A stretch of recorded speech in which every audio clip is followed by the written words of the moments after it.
Namaskara and welcome back to day 6 of Amaramara, the stories of trees from ancient India. Yesterday we had a story about the leaves, the holy bilva. And today the story is about a part of a plant or a tree that's not really as loud as the others. The thorn. On the slopes of a windy mountain was a beautiful Semil or a Salmali tree filled with beautiful red flowers that looked like the flame of the forest. The tree stood out among all the other trees, and they say that every traveler couldn't resist sitting under the shade of the tree and admiring it, even the great Brahma after the deluge. Naturally, the tree was quite proud of its work.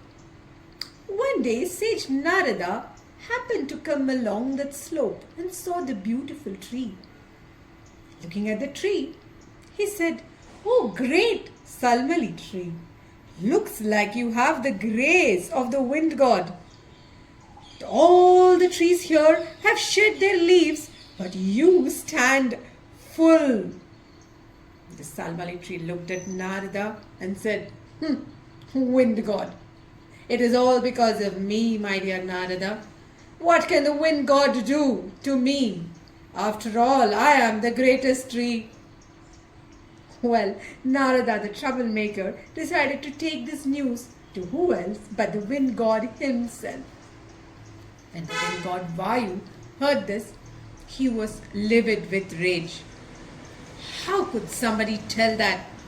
I will show that Salmali tree what it means to talk like that about me. And so he set out on his antelope to the slopes of the mountain.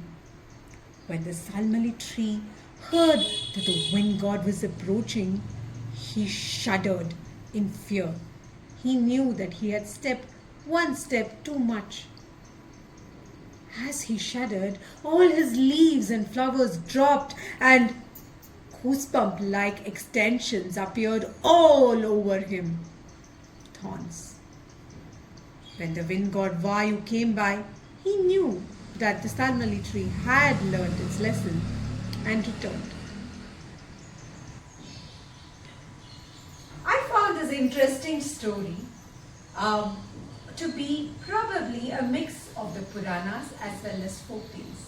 There is a mention that this story was told by Bhishma to Yudhishthira to tell him to advise him about the dangers of being egoistic. The Salmali or the Semil tree is also called the silk cotton tree. It's a beautiful tree which just before spring is full of the beautiful red flowers with not a single leaf on it. The cotton from this tree was used to fill up soft pillows and quilts long ago. Of course, in today's age, all this is replaced by polyfiber and such artificial fibers. Thank you so much for listening to this story of the Semil tree and the wind god Vayu. There is still some more days to go, and I do hope that you will keep coming back to listen to the next stories on some other parts of the trees and plants.